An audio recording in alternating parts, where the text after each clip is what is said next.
Part of using SolidWorks effectively is knowing what the tools are that are available, as well as their layout in the interface. When you first open up SolidWorks, you'll notice the ribbon interface, similar to the Microsoft Office suite, and this area is called the Command Manager.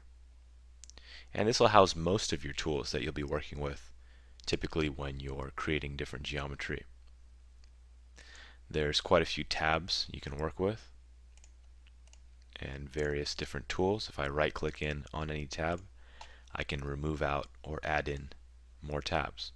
For example, if I work with the surfacing tools, I can add this in, and these will be readily available, as well as sheet metal, for example, if I use as well. For newer users, I typically recommend pinning open the pull-down menus. And the reason for this is that when you're new to SolidWorks, it can be easy to assume that the only tools you have available are those that are stored in the Command Manager, but you actually have quite a few more in the Insert and the Tools pull-down. For example, if I come into Features, I have Split, Combine, Move, Copy, and Delete Body, which are not by default on the Features tab in the Command Manager. From the View pull-down, we have quite a few options for the view, including what items we're able to see, how this is displayed, or how our model is displayed, different camera options, as well as what's showing in our toolbars, or what toolbars are showing, as well as how our workspace is set up. For example, if we have a dual monitor or a widescreen that we want to use.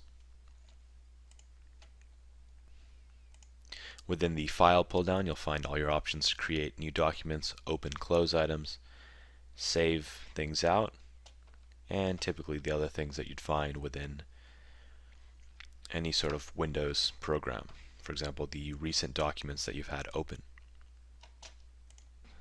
Moving to the right, you'll notice a name at the top for our part, as well as an asterisk indicating that this hasn't been saved. So this will reference the document name and show you if you've saved or not. By default, there's several tools we can use: the undo, print, save, open, and new document, as well as the rebuild command, which will rebuild the entire part. You can also add in items, which I'll cover in a later video. And in terms of the tools and commands you have available, if you don't want to go into the pull downs, you can always search this out with the commands option, for example the scale tool. And if you're using an earlier version of SolidWorks, this commands search is a new option to SolidWorks 2012, so it won't be available in any earlier releases.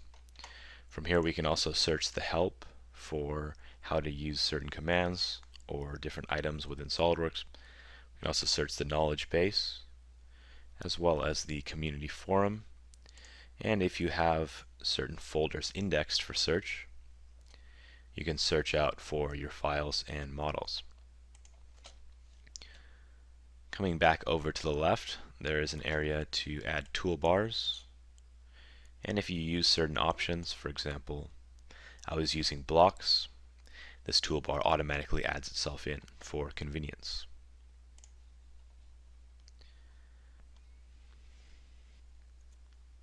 So below the Command Manager, we have the Feature Manager design tree and several other tabs. Within the Feature Manager itself, you'll see all of the feature history, as well as the default planes, the material, and there are options for showing various folders. For example, we have two solid bodies in this case, so this folder is showing the two solid bodies. You can also modify the Feature Manager from the options and choose what items are shown. We also have a bar at the bottom that controls the rollback state of our part. And so we can roll this back through the history of the part and make edits before certain features were created. There's also a property manager for any custom properties that we want to add. Configuration manager to control both display states as well as our various configurations.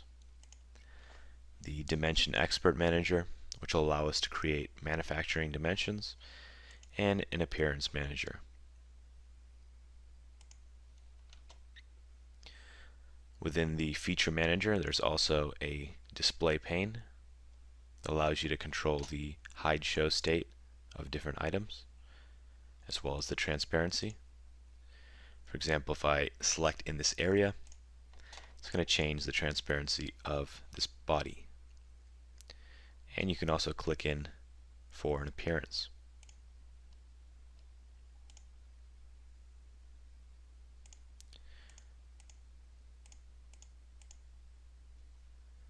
Lastly, in the feature manager, we have a search option. So if we want to search out what planes we have or any sort of feature, we could do that as well. Next, to the right in the middle of the screen, is the heads-up display.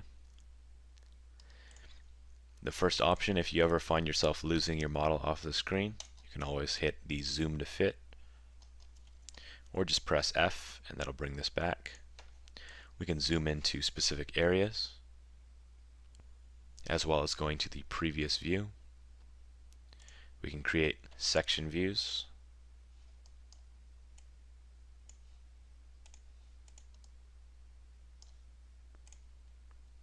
And then we can also control our view orientation.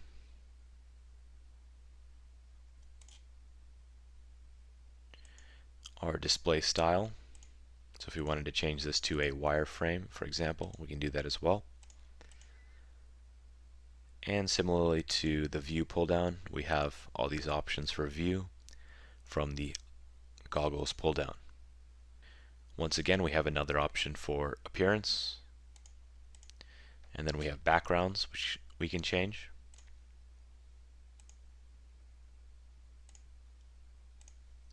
And these provide both a different background as well as a different lighting scheme. And lastly, we can control our view settings. So if we want to save some performance, we can turn off real view graphics, or if we want to display this is more realistic, we can add in these two options as well as the ambient occlusion, as well as perspective, which is especially useful for creating realistic photo renderings. Just keep in mind that all of these things use a bit more performance, especially the real view graphics and the ambient occlusion. To the right is the task pane. The first option is SolidWorks Resources, and if you're new to SolidWorks, it's generally good to go through these various things, as well as the tutorials that are available. Within the Design Library folder, we can access the default design library, the toolbox, and if you're using the toolbox, this is where you're going to access your components, even though there's going to be a toolbox pull down. You'll be looking here for components. We can pull components from 3D Content Central, and there's some SolidWorks content that can be added in. There's a File Explorer, a View Palette for drawings, once again another Appearance tab, and another area to control custom properties. Lastly, at the bottom, we have several tabs, one for the model, and if we want to create motion studies, we can right-click in, create a new motion study, or use this, as well as create a new design study. And this is also where your simulations are going to go as well. In the right corner, we can see the status of the part, Right now it says we're editing the part. If we come in and edit a sketch, it'll show the editing sketch as well as the definition state of that sketch. Overall, that is the layout of the interface and where you're generally going to look to find all the tools that you'll be using.